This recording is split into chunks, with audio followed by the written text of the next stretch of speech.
Sveiki visi. Šiandien turim tokį eksponatą. Yamaha FZS 600 Fazer. Liaudyje vadinama tiesiog Fazeriu. Čia yra mano asmeninis motociklas.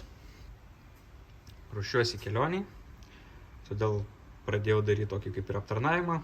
Tai vat pirmas darbelis, kurį šiandien padarysiu, bus alyvos keitimas.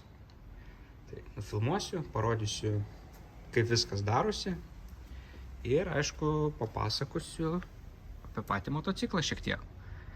Gal kažkas būtent žiūrėjotės tokį modelį, gal dabar turit, tai sužinosit kažką naujo. Arba šiaip užmesit akį ir puikiai praleisit laiką.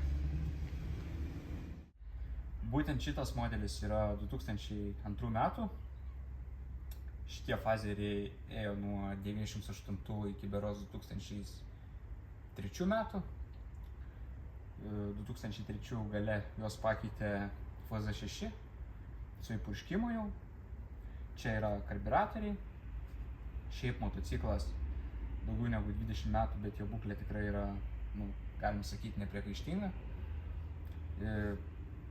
Taip, vizualiai žiūrint, taip, yra šiokių tokių pabraižymų, sakykime, minimaliai korozijos, bet stengiuosi šį prižiūrėti, kiek išeina sutvarkyti, pavalyti ir taip toliau. Būtent šitas motociklas yra grįžęs iš Šveicarijos. Aš jį nusipirkau prieš beveik 2 metus. 30 000 buvo būtent ant jo tachometro rida. Šiaip žiūrint pagal visas servisų istorijas, tai panašu, kad ta rida, tokia ir yra iš tikrųjų. Ir aišku, pati būklė kalba pati už save, tai šitoj vietoj, kaip sakant, nebejoju. Kas dar? Taip, aišku, pats motociklas iš savęs turi šiek tiek originalaus, adekvataus tuningo.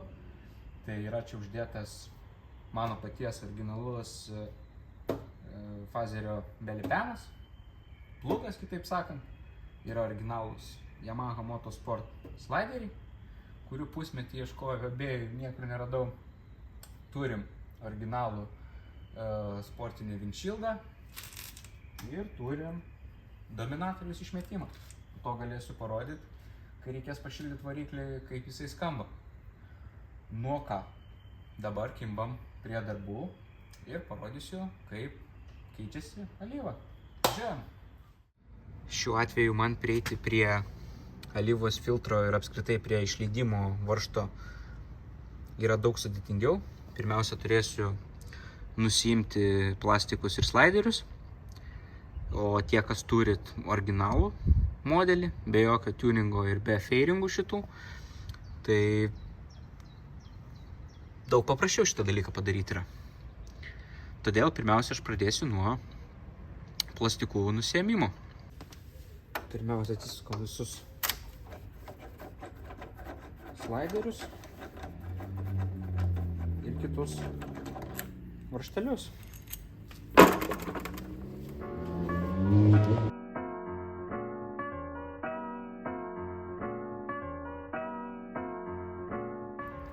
Sėkmingai nusiėmėm plastikus. Dabar turim prieimą prie filtro. Ir puikiai matosi išleidimo varžtas, kuris yra prie pat rėmų. Štai čia vat. Tai ką, dabar pašildysim variklį, parodysiu, kaip išmetimas dirba ir galėsim išsileisti alyvą. Na ką, vedam, pašildom. Aišku, jis nėra visiškai šaltas. Aš visai neseniai čia atvažiavęs, tai jis jau šiek tiek sušylęs iš tikrųjų, nepakenks.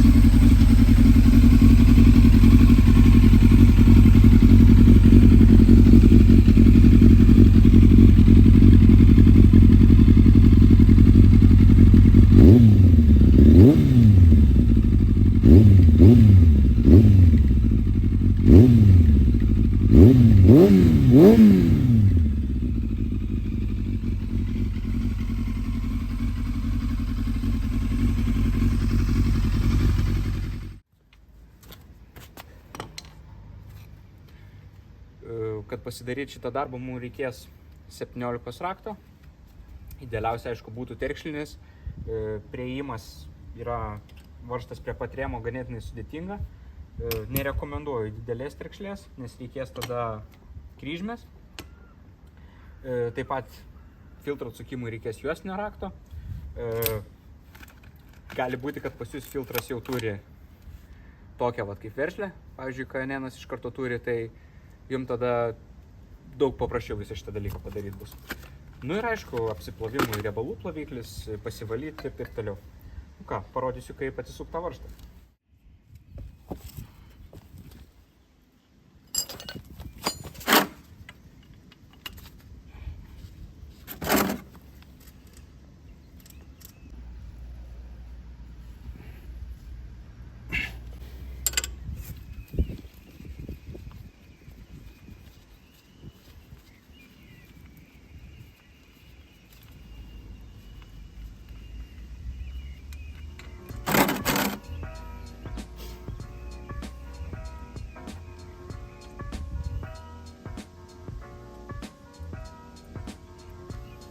Nu va, dalis išbėgs, nepamirškite atidaryti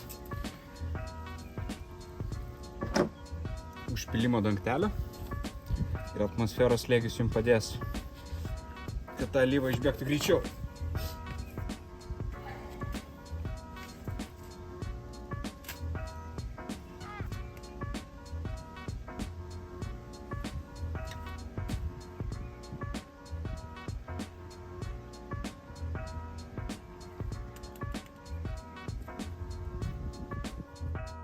Aišku, be filtro čia išbėgs gal apie porą litrų. Dar išsuksim filtrą ir iš filtro kanalų dar, manau, apie 1,5 litro išbėgs. Tęsiam darbus. Ir aišku, visada įvertinkit varžto būklę. Šiuo atveju man teks sekančių keitimų įsisukti naują. Iš tikrųjų ir dabar jis nėra tinkamas sukti atgal, bet neturiu kitos išeities šiuo momentu, tai kitą kartą reikia nepamiršti. Nu, o dabar atsisukam filtrą.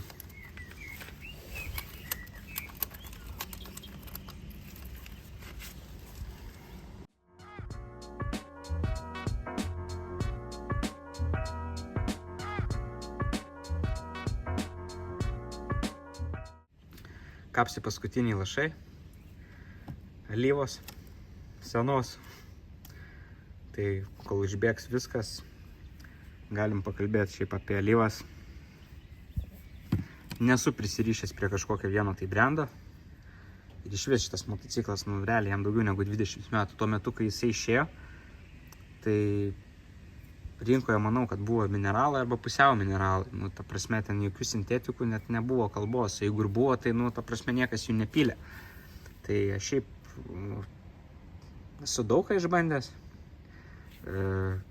Šiuo momentu Motorexas. Nežinau, su Motorexu jisai dirba tas variklis šiek tiek tyliau, nes, turi tokį specifinį sankabos garsą iš tikrųjų. Tai vat, dabar buvo čia supiltas Liquid Moly. O šiuo momentu vėl pakartosim Motorexą, nes kai buvo dar prieš šitą alyvos keitimą buvo Motorexas, tai varikliukas šiek tiek švelniau dirbo, ta prasme, ir gal netgi vibracijų kažkiek mažiau. Vis tiek tie priedai kažkokį indėlį padaro, sakykime. Tai vat, matau, kad jau nieko čia neprilašės, kaip sakant, tai galim po biškį užsukinėti filtrą ir varžtus ir supilt naują alyvą.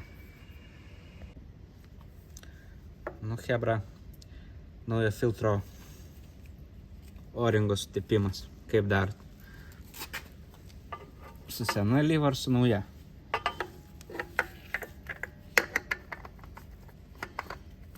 Ir kodėl?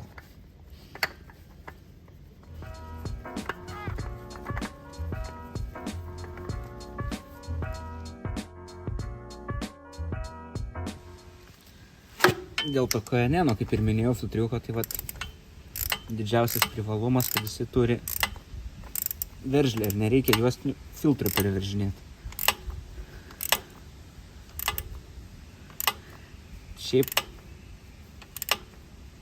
Jisai vežėsi tikrai nedaug, jeigu ten newtonmetrais, tai gal 20-25 newtonmetrai, todėl čia tikrai nereikia persistengti.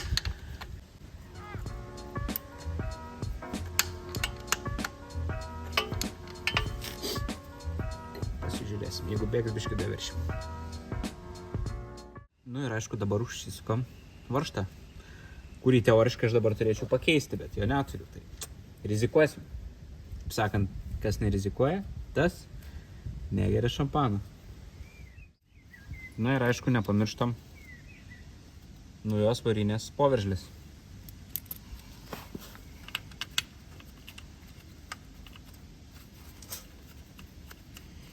Pasižiūrėsim, kaip čia mums prisiverš.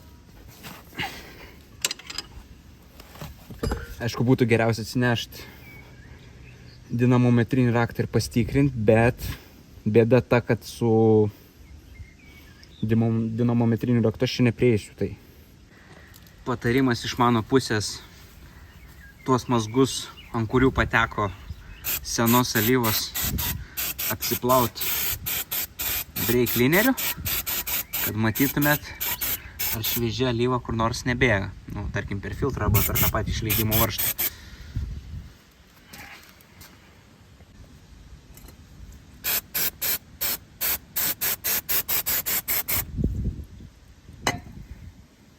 Nu, palaukiam, kol valiklis pradžius ir supilinėjam naują alyvą ir žiūrim, ką turim.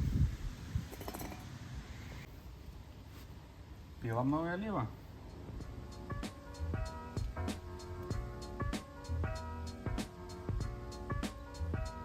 Čia yra toksai oringas prie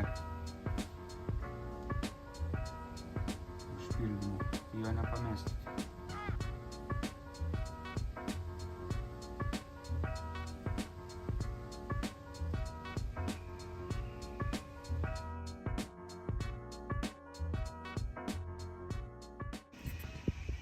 Na ir aišku, pasitikrinam, ar neturim jokių siurprizų.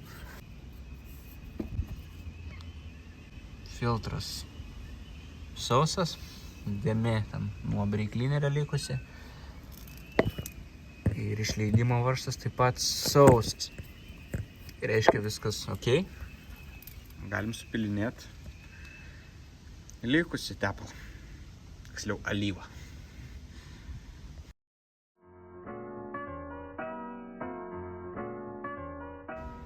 Supylėm lygiai 3 litrus. Kaip matom, indikacinis langelis realiai yra pilnas. Užkursim variklį ir leisim truputį padirbti. Kažkiek alyva prasivaikščios, tada sužiūrėsim, koks yra realus kiekis ir dapilsim dar kiek truks. Leidžiam varikliui prasidirbti laisvoje eigoje šiek tiek.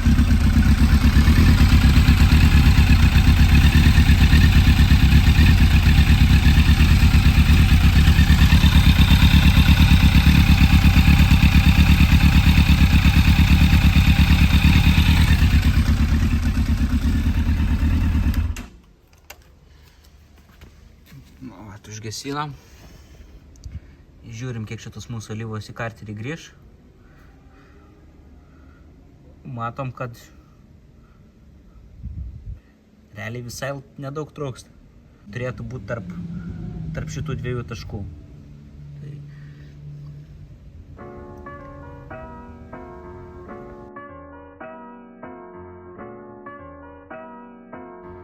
Užkuriam dar kartelį.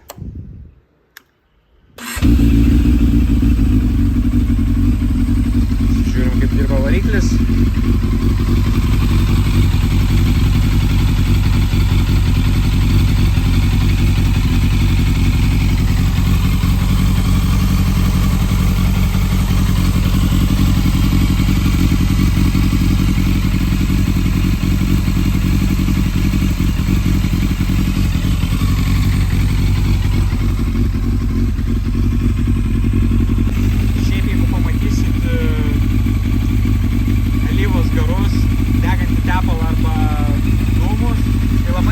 papasakoti, nes čia labai didelė bėda būna, kad pribėga tarp kelnių į vidų, į centrą, tarp dviejų vamzdžių.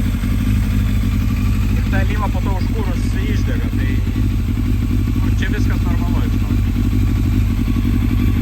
Svarbiausia, kad nebūtų jokio, sakykime, prasiskverbimo pro filtrą tiesiai ant vamzdžių.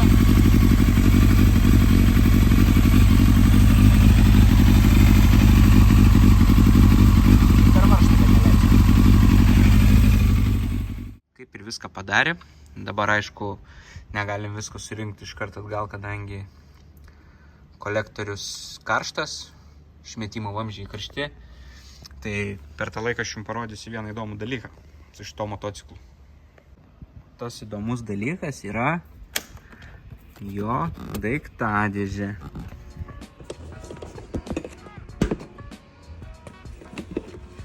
Pasižiūrėkit. Kodėl šiais laikais tokių bardačiokų nieks nebedaro. Čia telpa 3 buteliukai kolos ir dar įvairios chemijos ir šluostės valyti motociklą. Prasme, tai dar ne viskas. Čia dar yra originalus atsarginių raktų rinkinys. Kosmosas. Nu ir prie to pačio turėsiu dar vieną darbelį padaryti. Prisiminiau, kad varžtas slaiderio čia yra įsuktas vienas trumpesnis negu turėtų būti. Tai prie to pačio pakeisim.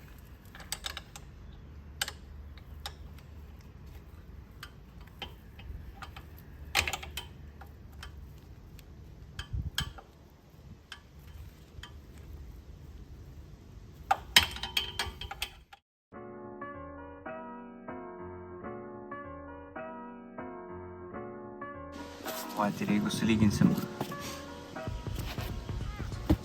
aiškiai matosi, kad buvo užsisukę tik tais ant 3-4 gijų, kas yra, labai rizikingas dalykas. Tai dėsim naują varžtą, užsuksim naują veržlę ir surinksim plastikus.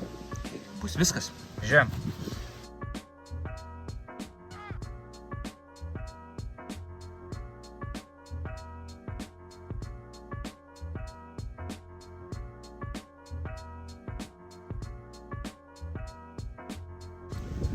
Sudėjau naują varžtą.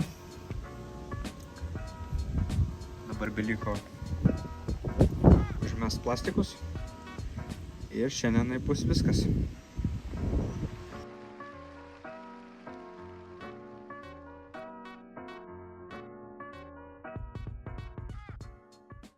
Na ką, pakeitėm alyvą, sutvarkėm tą mažą defektėlį su slaideriu. Ačiū, kad buvot su manim. Tikiuosi kažką naudingo pasakiau, gal pravers, gal patys sugalvosit įsigyti būtent tokį fazerį. Atėjo vakaras, reikia dar išlysti pačiam prasivažiuoti. Tai ačiū, kad žiūrėjot ir iki kitų kartų.